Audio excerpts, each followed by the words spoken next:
So, Pat, first off, let me just thank you, and also, I guess, to make the announcement that you are, and I guess we are, offering a copy of your latest book, Law and Disorder, for any new member of our podcast. People can sign up, of course, at rofpodcast.com.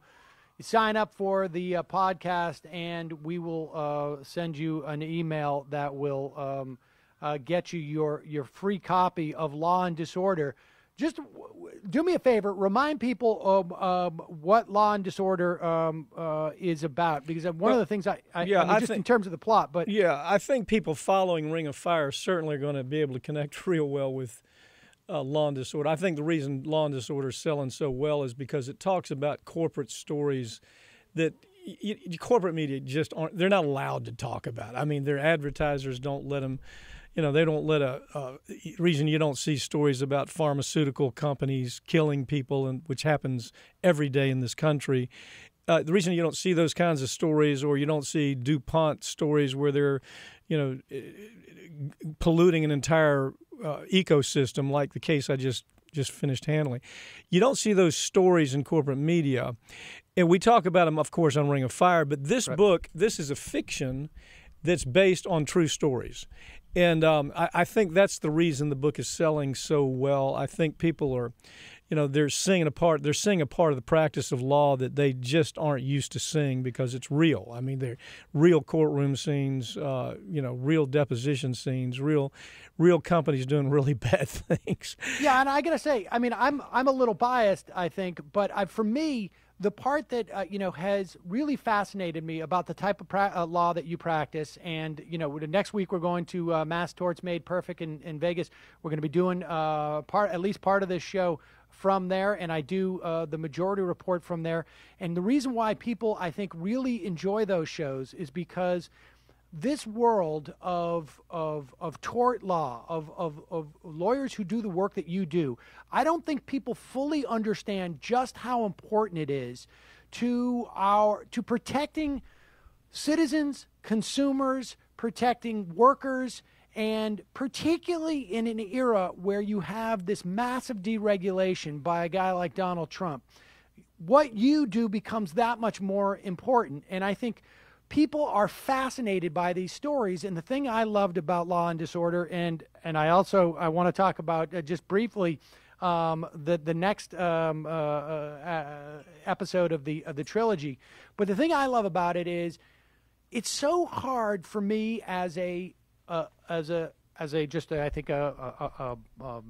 feeling empathetic person to understand sort of how corporations can do these things, that I think it's very hard for people to imagine people can make these decisions, and to see sort of like the patchwork of decisions that are made that provide for these outcomes, I find really fascinating. But tell us about Law and Vengeance, because this is part two, right? Right. Law and Vengeance takes up kind of where Law and Disorder left off, with a character named Gina Romano. She's just a hugely talented criminal defense lawyer who handles cases all over the country.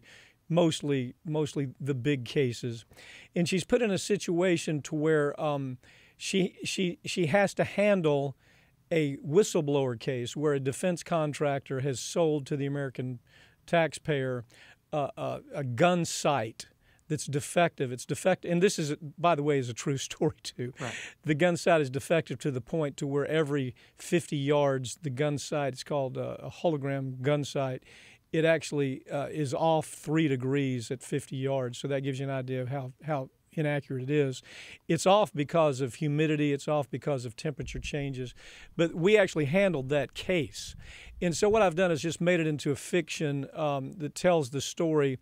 And a lot of the story is true, but it's been fictionalized from the standpoint of adding some adventure to it that I think readers will really appreciate. I think they'll really appreciate Gina Romano. Gina Romano, it's very difficult. People don't get that in the practice of law, it's just as difficult for a woman to move to the top of the game. You'd like to think that lawyers, that they've overcome that, but there's still a terrible, terrible glass ceiling out there for female trial lawyers. And Gina overcomes that. Gina's put in the fight of her life against one of the biggest weapons contractors in the country. And after one of her partners is murdered, the partner who happens to be handling that case initially. But the same characters are back. Nicholas Dichotomous, who is the lead character in Law and Disorder, and some of those same characters are back. They're helping further this fight against this huge weapons contractor that simply has control of the media, has control of government, has control of, from a standpoint of certainly has the upper hand financially, which is the real world of what I do. There's very few cases I handle where you don't have a company that is multi-billion-dollar company, and it's always a David and Goliath in the truest sense. In this series of books, though, the David is a little bigger than the typical David. This is already a hugely successful law firm. Nicholas Dichotomous is an attorney who's been taking on the big corporations, everything from tobacco to the biggest pharmaceutical industry, and has won enough cases to where they can actually go toe to toe with some of the biggest corporations on the globe. And so that's where this book picks up. But I think the reason I wanted to give it away to our audience, because they know these stories, they hear these stories, and I think all they have to do is go to Amazon and read the reviews, and they'll see it's a strong book. But I wanted to do that for people who buy the podcast. Well, and I think I have been really hopeful that people really begin to appreciate the kind of work that you guys do. Let me ask you one more question of it. In the course of writing the book, when you're looking at it from a sort of somewhat arm's length in fictionalizing these things, but obviously a lot of this comes from your lived experience.